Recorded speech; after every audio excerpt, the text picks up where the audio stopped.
របៀបបង្កើតរូបភាព poster ទុកដាក់បទចម្រៀងបងប្អូនទាំងអស់គ្នាណាបាទអញ្ចឹងសម្រាប់ការធ្វើ poster ទុកដាក់បទចម្រៀងបែបនេះតើគេធ្វើបែបម៉េចខ្ញុំនឹងធ្វើការបង្ហាញចែកជូនដល់បងប្អូនយើងទាំងអស់គ្នាអូខេបាទអញ្ចឹងបងប្អូនទាំងអស់គ្នាដើម្បីចូលទៅធ្វើបងប្អូនត្រូវមាន insert កម្មវិធី insert បងប្អូនណាខ្ញុំបង្ហាញនៅលើកម្មវិធី insert អញ្ចឹងបងប្អូនចុចចូល insert មកបាទបន្តមកទៀតយើងចូលមកដល់កន្លែងនេះបងប្អូនទាំងអស់គ្នាយើងយកកន្លែង photo មកបាទយើងចូលទៅធ្វើ poster ណាបាទចុចលើមកបាទបន្តមកទៀតបងប្អូនយកកន្លែង new ណាបាទចុចលើ new បាទចាំបងប្អូនទាំងអស់គ្នាយើងជ្រើសរើសកាត់រូបយើងមុនសិនបងប្អូនណាបាទចាំបងប្អូនយើងចុចលើរូបមកយើងចុចលើរូបយើងដែលយើងចង់ធ្វើណាបាទបន្តមកទៀតចេញអញ្ចឹងបងប្អូនមើលមកជួរនេះបងប្អូនទាំងអស់គ្នាមករកកន្លែងពាក្យថា cut out នេះបងប្អូននេះឃើញអត់បាទចុចលើ cut out មកដើម្បីយើងកាត់ background ចេញនៅតែរូបភាពបាទកាត់អាហ្នឹងឲ្យហើយយើងស្រួលធ្វើណាបាទចាំបងប្អូនទាំងអស់គ្នាកាត់ background ចេញហើយបងប្អូនចុច crease មកបងប្អូនចុច export មកដើម្បីរក្សាទុកមួយសិនបាទហ្នឹងហើយបាទបន្តមកទៀតបងប្អូនយើងបាន save ទុកមួយហើយបងប្អូនចុចកន្លែងនេះមកនេះសញ្ញាផ្ទះហ្នឹងបាទចេញអញ្ចឹងបងប្អូនចូលទៅធ្វើបាទបងប្អូនចូលមក photo ម្ដងទៀតបន្តមកទៀតបងប្អូនយើងធ្វើការជ្រើសរើសយក new ដើម្បីចូលទៅយក background បាទខ្ញុំបានដាក់ background មកហើយបងប្អូនទាំងអស់គ្នា background រូបភាពទេសភាពណាបាទហ្នឹងហើយអញ្ចឹងបងប្អូនទាំងអស់គ្នាគឺខ្ញុំយកកន្លែង canvas ដើម្បីសេរីបាទទំហំតម្រង់ឲ្យបានត្រឹមត្រូវបងប្អូនណានេះចុចកន្លែង canvas មកបាទអញ្ចឹងបងប្អូនទាំងអស់គ្នាខ្ញុំយក 1.1 បាទបន្តមកទៀតខ្ញុំបរិចណាហ្នឹងហើយខ្ញុំបរិចយ៉ាងធំបន្តិចមកហ្នឹងហើយខ្ញុំដាក់ប៉ុណ្ណឹងបាទហ្នឹងហើយសម្រាប់បើយើងកាត់ផ្ដេកបងប្អូនយកនេះណាបាទនេះ 16.9 អាហ្នឹងយើងកាត់ធ្វើផ្ដេកណាបងប្អូនណានេះយើងយកម្រាមដៃយើងបរិចមកណាបាទអាហ្នឹងយើងកាត់ចម្រៀងណាផុសនៅ YouTube ផុសអីចឹងទៅណាបងប្អូនណាបាទហ្នឹងហើយហ្នឹងប៉ុន្តែខ្ញុំចង់កាត់ប្រឈរខ្ញុំយកប្រឈរវិញខ្ញុំយកម្រាមដៃខ្ញុំហ្នឹងរីកធ្វើម៉េចឲ្យស្រីធ្វើម៉េចឲ្យវាស្អាតណាហ្នឹងហើយអូខេខ្ញុំដាក់តិចទៀតប៉ុណ្ណឹងបាទបន្តមកទៀតបងប្អូនទាំងអស់គ្នាគឺខ្ញុំចុច crease បាទអូខេអញ្ចឹងបងប្អូនទាំងអស់គ្នាគឺយើងមើលមកជួរនេះយើងទៅយករូបភាពដែលយើងបានកាត់ background ហើយណាបាទអញ្ចឹងយើងអូមកនេះមកបងប្អូនមកកន្លែង PIP កន្លែងបាទចាំបងប្អូនទាំងអស់គ្នាគឺយើងយករូបភាពដែលយើងបានកាត់មកណាបាទកាត់ background ចេញហ្នឹងយករូបភាពហ្នឹងមកបាទអូខេខ្ញុំបានដាក់រូបភាពមកហើយបន្តមកទៀតបងប្អូនទាំងអស់គ្នាយើងនេះមកបាទយើងធ្វើការទី1គឺយើងសេរីពន្លឺនឹងឲ្យភ្លឺបន្តិចមកបងប្អូនណាមើលមកជួរនេះបងប្អូនយកកន្លែង edge ចាស់បាទបន្តមកបងប្អូនទាញមកចេះមកបាទដើម្បីឲ្យពន្លឺនឹងភ្លឺណាបាទដាក់ត្រឹម3បាទហើយតមកកន្លែងនេះមួយទៀតមកចុចលើនឹងមកទាញមកទៀតមកបាទដាក់ត្រឹម4នេះបាទហើយប៉ុណ្ណឹងមកបាច់ច្រើននេះតមកចុច crease វិញមកតមកទៀតបងប្អូនយើងកាត់អាជ្រុងនេះចោលបងប្អូនមើលមកជួរនេះបងប្អូនមកយកកន្លែងម៉ាស់ចុចលើម៉ាស់មកនេះម៉ាស់ណាបាទចុចលើមកបងប្អូនយើងអាចយកអានេះក៏បានយើងយកនេះមូលក៏បានណាយកមូលមកបាទតទៅពីយើងបានយកមូលហើយយើងទាញហ្នឹងទៅលើទៅនេះព្រួយហ្នឹងទាញទៅលើទៅឲ្យផុតក្បាលណាបាទផុតក្បាលបន្តមកទៀតយើងយកម្រាមដៃហួយយ៉ាងទៅលើបន្តិចទៅបាទហួយទៅលើចេះតមកយើងនេះអានេះទាញចុះមកក្រោមមកអាហ្នឹងទាញចុះមកក្រោមដើម្បីធ្វើឲ្យអាកន្លែងនេះជ្រុងដៃហ្នឹងឲ្យស្មោលបាទចាំបងប្អូនយើងទាញចាំមកឃើញស្មោលហ៎ឃើញដៃស្មោលហ៎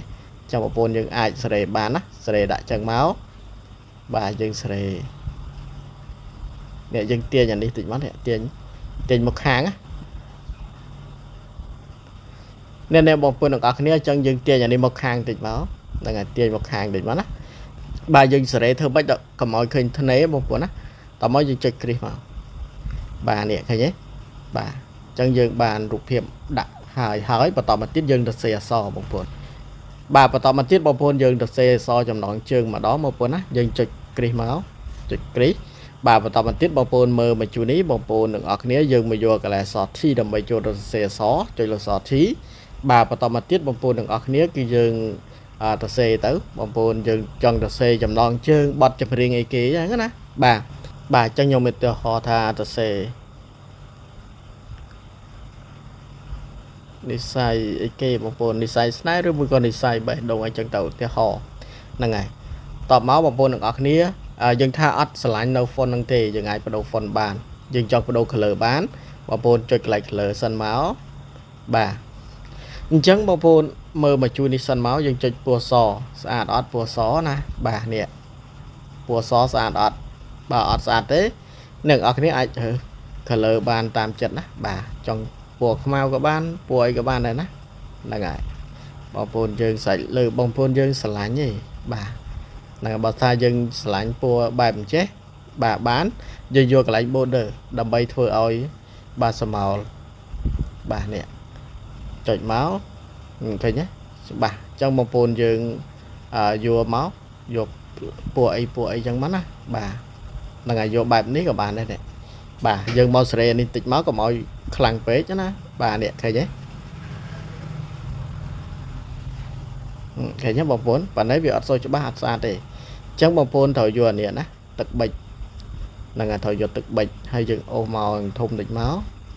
ហ្នឹងហើយបងប្អូនយកមួយណាក៏បានដែរឲ្យតែគិតថាស្អាតណាបាទឲ្យតែគិតថាស្អាតឲ្យតែបងប្អូនយើងស្រឡាញ់ហ្នឹងហើយបើសិនណាបងប្អូនយើងចង់បានច្បាស់ណាបងប្អូនយកពណ៌ខ្មៅវិញណាបាទនេះយកពណ៌ខ្មៅមកយើងយកពណ៌ខ្មៅចឹងមកបន្តមកទៀតយើងយកកន្លែង text វិញណាចុចលើ text បាទចុចលើ text ហើយយើងយកពណ៌សមកដាក់សចេះឃើញទេបន្តមកទៀតបងប្អូនយើងថាអត់យក font ហ្នឹងទេបាទអក្សរហ្នឹងអត់ស្អាតយើងអត់ស្រឡាញ់យើងយកកន្លែង A តូច A ធំបាទចាំបងប្អូនអាចរើសមកបាទយើងត្រូវ add font ដែរណាបងប្អូនណាហ្នឹងហើយអញ្ចឹងយើងស្រឡាញ់មួយណាបាទហ្នឹងហើយឧទាហរណ៍ខ្ញុំស្រឡាញ់បែបអញ្ចឹងណាហ្នឹងហើយ style អក្សរបងប្អូនណានេះ style អក្សរខ្ញុំស្រឡាញ់បែបហ្នឹងតោះមកចុច crease បាទអញ្ចឹងបងប្អូនទាំងអស់គ្នាយើងអាចញែកអក្សរជា2បានបងប្អូនណាចុចលើនឹងមកចុចលើនឹងហើយបងប្អូនយកកន្លែងខ្មៅដៃបាទតោះមកយកពាក្យថា copy ណានេះចុច copy មកបាទយើងចម្លងបានមួយទៀតតោះមកយើងចុចខ្មៅដៃយើងយកកន្លែង edit ម្ដងណាចុច edit តោះមកយើងលុបកន្លែងបេះដូងចោលទៅបាទយើងចុចលុបបេះដូងទុកតែនិស័យមកហើយយើងចុច crease មកហ្នឹងហើយឃើញទេតោះមកយើងមកចុចអានេះម្ដងណានេះចុចលើអក្សរនិស័យបេះដូងហ្នឹងតោះមកយកកន្លែងខ្មៅដៃតោះមកយក edit តោះមកបងប្អូនទាំងអស់គ្នាយើងអ្នកយកម្ដងដៃតុកកចំកណ្ដាលឡើងមកយើងលុបនិស័យចោលម្ដងណាបាទតោះមកយើងចុចបេះដូងcrease ចុច crease សំទោសហ្នឹងហើយយើងអត់ធ្វើអញ្ចឹងនាំយូរកាយើងចុចអក្សរ T ទៅ C មកក៏បានដែរអញ្ចឹងណាបាទហ្នឹងហើយអូខេចាំបងប្អូនទាំងអស់គ្នាបើនេះចឹងហើយយើងតាមនឹងទៅណាបាទយើងសេដាក់ចឹងមក